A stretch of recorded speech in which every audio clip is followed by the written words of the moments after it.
நீங்கள் வேண்டிய மட்டும் உண்டு நிறைவடைவீர்கள். உங்களை வியத்தகு முறையில் நடத்தி வந்த உங்கள் கடவுளாகிய ஆண்டவரின் பெயரை போற்றுவீர்கள். இனிமேல் என் மக்கள் ஒருபோதும் நிந்தைக்கு உள்ளாக மாட்டார்கள். யோவேல் 2:26. இன்றைய இறைவார்த்தையோடு டாக் வித் காட் சொந்தங்கள் அத்தனை பேருக்கும் அன்பு வணக்கம். நான் உங்கள் ஷீபா ஜான். நான் இறையாசியுடன் சந்தோஷமாக இருக்கிறேன். நீங்களும் சந்தோஷமாக இருப்பீங்க அப்படின்னு நினைக்கிறேன். இத்தனை நாள் நாம் கடந்து வந்த பாதைகள் திரும்பி பார்க்க வேண்டிய காலகட்டம்தான் இது. ஆச்சரியம், அதிசயம், அற்புதம் மட்டுமே நமக்கு தென்படும்.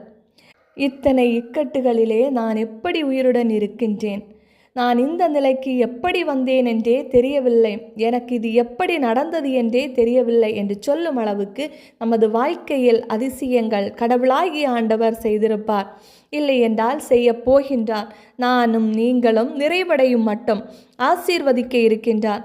ஆண்டவர் எனக்கு நன்மைகள் செய்தார் என்று அவரை போற்றக்கூடிய காலம்.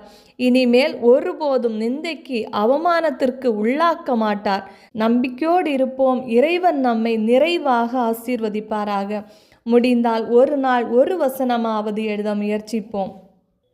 திருவிவிலியம் எழுதுதல் நாள் 46.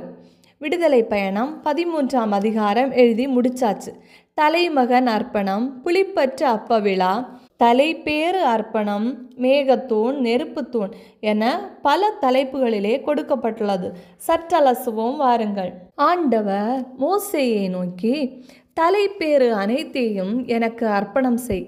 இஸ்ரேல் மக்களிடையே மனிதரிலும் கால்நடைகளிலும் கருப்பையை திறக்கும் எல்லா தலைப்பேரும் எனக்குரியவை என்றார். மோசேயும் மக்களை நோக்கி, அடிமைத்தன வீடாகிய எகிப்திலிருந்து நீங்கள் வெளியேறி சென்ற இந்த நாளை நினைவு கூறுங்கள். இந்நாளில்தான் ஆண்டவர் நம் கைவன்மையால் உங்களை இங்கிருந்து வெளியேற வைத்தார். நீங்கள் புளித்த அப்பம் உண்ணலாகாது. ஆபிபு மாதத்தின் எந்த நாளில் நீங்கள் வெளியேறி செல்கிறீர்கள், கானானியர், இத்தியர், எமோரியர், இவ்வியர், எபூசியர் வாழும் நாட்டை ஆண்டவர் உனக்கு தருவதாக உன் மூதாதையருக்கு வாக்களித்திருந்தார். பாலும் தேனும் பொடியும் அந்த நாட்டுக்கு அவர் உன்னை அழைத்து சென்றபின் இதே மாதத்தில் நீ இவ்வழிபாட்டை செய்வாயாக. 7 நாட்கள் நீ புளிப்பற்ற அப்பம் உண்ண வேண்டும். 7ஆம் நாளை ஆண்டவரின் விழாவாக கொண்டாடப்பட வேண்டும். 7 நாட்கள் நீ புளிப்பற்ற அப்பம் உண்ண வேண்டும்.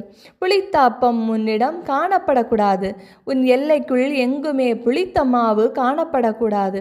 அந்நாளில் நீ உன் மகனிடம், நான் எகிப்திலிருந்து வெளியேறி வந்தபோது ஆண்டவர் எனக்கு செய்ததை முன்னிட்டே இந்த வழிபாடு என்று சொல்.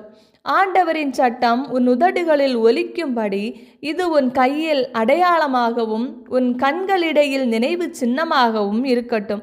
ஏனெனில் ஆண்டவர் தம் கைவன்மையால் எகிப்திலிருந்து உன்னை வெளியேற செய்தார். எனவே ஆண்டுதோறும் இந்த நியமத்தை அதன் குறிப்பிட்ட காலத்தில் நிறைவேற்ற வேண்டும். உனக்கும் உன் மூதாதையருக்கும் ஆண்டவர் வாக்களித்தபடியே அவர் கானானியரின் நாட்டிற்குள் உன்னை அழைத்து சென்று அதை உனக்கு கொடுக்கும் போது கருப்பையை திறக்கும் தலைப்பேறு அனைத்தும் ஆண்டவருக்கென ஒப்பு கொடுக்கப்பட வேண்டும். உன் கால்நடைகளில் ஆண் தலையீற்று அனைத்தும் ஆண்டவருக்கே உரியது. ஓர் ஆட்டை கொடுத்து கழுதையின் ஆண் தலையீற்றை மீட்பாய். அதை நீ மீட்கவில்லை எனில் அதன் கழுத்தை முறித்துவிடு. உன் ஆண் பிள்ளைகளுள் எல்லா தலைப்பேற்றையும் நீ மீட்க வேண்டும். இதன் பொருள் என்ன என்று பிற்காலத்தில் உன் மகன் உன்னிடம் கேட்டால், நீ அவனை நோக்கி, ஆண்டவர் தம் கைவன்மையால் அடிமை வீடாகிய எகிப்திலிருந்து எம்மை வெளியேற செய்தார். பார்வோன் மனமிருகி எம்மை போகவிட மறுத்தபோது எகிப்து நாட்டிலுள்ள மனிதருள் தலைப்பேறு தொடங்கி கால்நடைகள் தலையீற்று ஈராக ஆண் தலை பிறப்பு அனைத்தையும் ஆண்டவர் சாகடித்தார். எனவே கருப்பை திறக்கும் ஆண் பிறப்பு அனைத்தையும் நான் ஆண்டவருக்கு பலியிட்டு என் ஆண் பிள்ளைகளுள் தலைப்பேறு அனைத்தையும் மீட்கிறேன் என்று சொல். இது உன் கையில் அடையாளமாகவும் உன் கண்களுக்கிடையில் சீட்டு பட்டமாகவும் அமையட்டும். ஏனெனில் தம் கைவன்மையால் ஆண்டவர் எம்மை எகிப்திலிருந்து வெளியேற வைத்தார். மக்களை பார்வோன் அனுப்பிய போது பெலிஸ்தியர் நாட்டு நெடுஞ்சாலைதான் நேர்வழி எனினும் அதன் வழியாக கடவுள் அவர்களை நடத்தி செல்லவில்லை. ஏனெனில் போரை கண்டு இம்மக்கள் மனம் தளர்ந்து எகிப்திற்கே திரும்பி விடுவார்கள் என்றார் கடவுள். கடவுள் மக்களை பாலைநில சுற்று வழியாக செங்கடலுக்கு போக செய்தார். இஸ்ரேல் மக்கள் படை அணி போல எகிப்து நாட்டிலிருந்து வெளியேறி சென்றனர். மேலும் யோசேப்பின் எலும்புகளை மோசே தம்மோடு எடுத்துச் சென்றார்.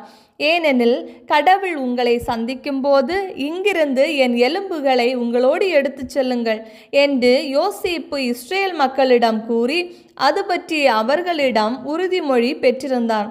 அவர்கள் சுக்கோத்திலிருந்து பயணமாகி பாலை நிலத்தின் எல்லையோரமாயுள்ள ஏத்தாமில் கூடாரம் அடித்தனர். ஆண்டவர் பகலில் அவர்களை வழிநடத்த மேகத்தூணிலும் இரவில் ஒளிகாட்ட நெருப்பு தூணிலும் இருந்தார். பகலிலும் இரவிலும் அவர்கள் பயணம் செய்வதற்காக அவர் அவர்கள் முன் சென்று கொண்டிருந்தார். பகலில் மேகத்தூணும் இரவில் நெருப்பு தூணும் மக்களை விட்டு அகலவே இல்லை. இவ்வாறு விடுதலை பயணம் 13ஆம் அதிகாரம் நிறைவு பெறுகிறது. தொடர்ந்து இஸ்ரேல் மக்கள் செங்கடலை கடக்க ஆண்டவர் எவ்வாறு துணை புரிகின்றார் பொறுத்திருந்து பார்ப்போம். இந்த வீடியோ பிடிச்சிருந்தா லைக் பண்ணுங்கள், உங்கள் ஃப்ரெண்ட்ஸ் அண்ட் ஃபேமிலிக்கு ஷேர் பண்ணுங்கள், இறைவசனம் எழுத முயற்சி செய்யுங்க, இறையோடு உறவாட எங்களோடு இருங்க. மீண்டும் சந்திப்போம். அன்புடன் உங்கள் ஷீபா ஜான்.